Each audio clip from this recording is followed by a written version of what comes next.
The voice of sharing,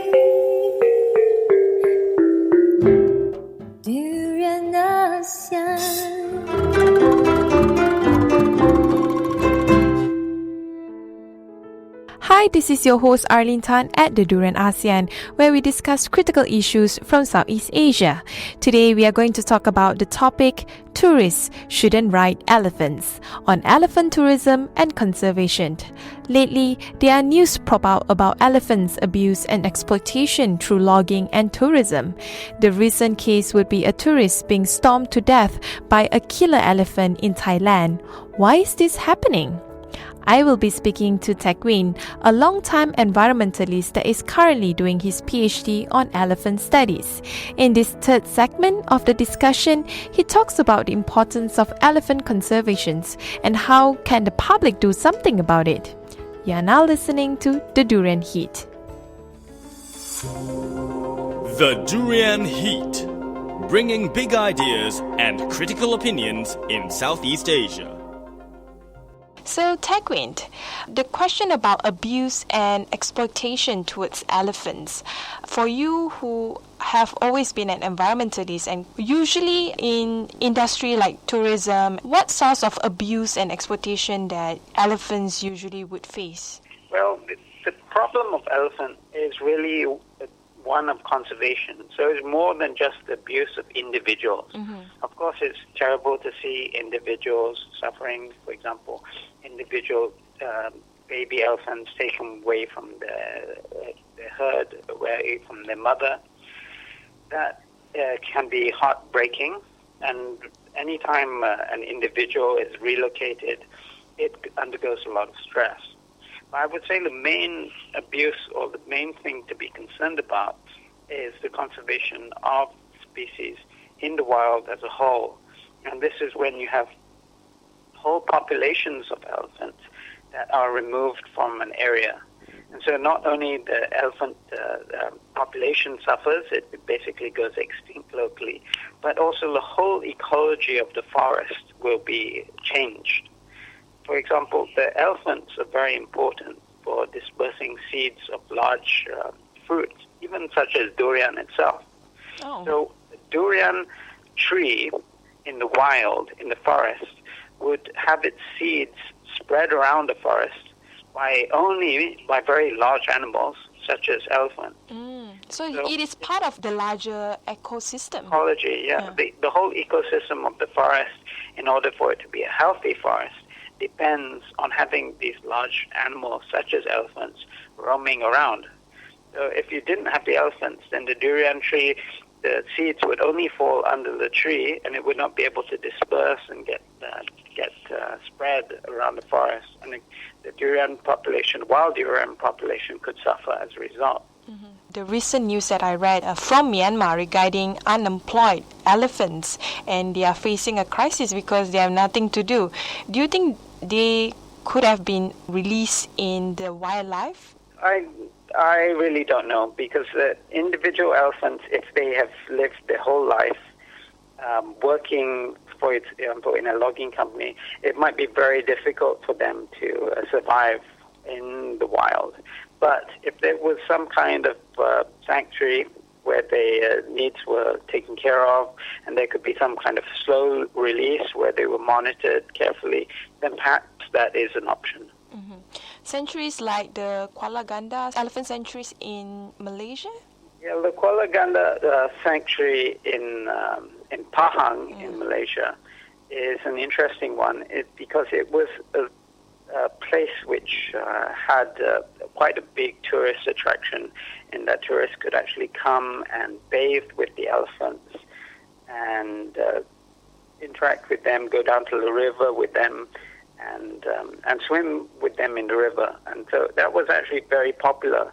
But then there were some complaints, and for whatever reason, the decision was made to discontinue that because they wanted to reduce that kind of interaction between tourists and the elephants. Because these elephants, even though most of them were from the wild, they were and are in captivity. So now there are quite a lot of elephants in Kuala Ganda, and the idea is to have them hold there temporarily and eventually for them to be released somewhere in the wild. Although it's actually very difficult to know exactly where to release them to and how to release them. But one interesting possibility is the fact that Kuala Ganda is right next to, actually inside of the Crow Wildlife Reserve, which no longer has any natural elephant populations. So it might be a possibility for the Wildlife Department of Malaysia to consider releasing them into the Crow Wildlife Reserve itself.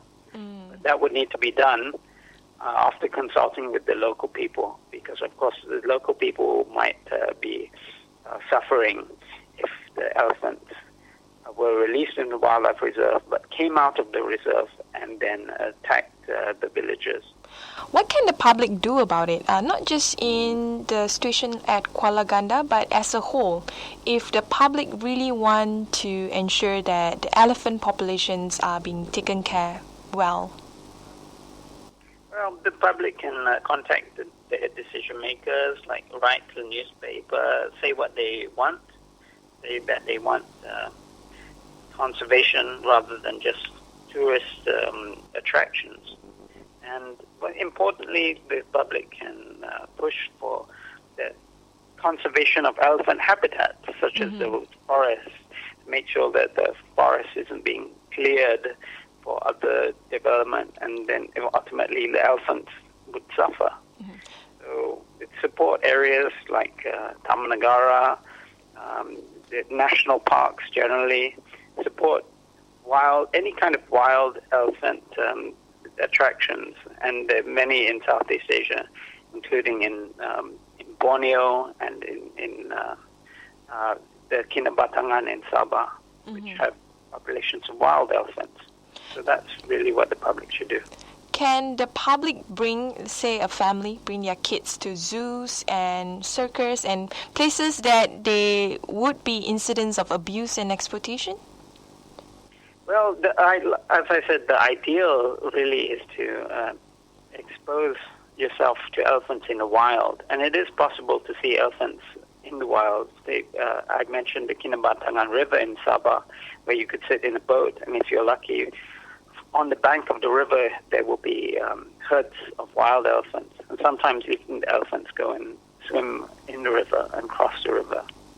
But when I was a kid, I first saw the first elephant I saw was in a zoo. And so I do acknowledge that zoos do have some role to play in letting city folk who maybe cannot afford to visit these far-flung wild populations to actually have some contact with these marvelous animals.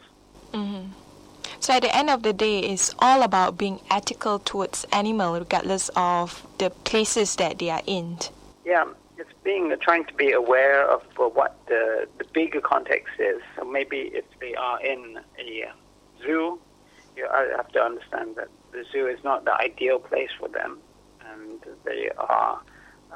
they would be much happier off in the wild. And that really underscores why it's important to keep some wild places totally protected so animals like this can survive. With that, thank you very much, Tekwin. Thanks for sharing your views. Thank you, Arlene. The Durian Heat, bringing big ideas and critical opinions in Southeast Asia. For more interviews by DurianASEAN, please tune in to our website at DurianASEAN.com. If you're on the go, you can always download our TuneIn app on your mobile. Please subscribe to our YouTube channels at DurianASEAN and DurianASEAN TV. Don't forget to follow us on our Facebook page, Twitter, and Instagram. We always welcome feedback from our listeners. Stay tuned with the Durian Heat on Tuesday to Friday, same time at 10 to 11 a.m. on GMT Plus 8. DurianASEAN, the voice of discovery and sharing. You're now listening to DurianASEAN, the voice of discovery and sharing.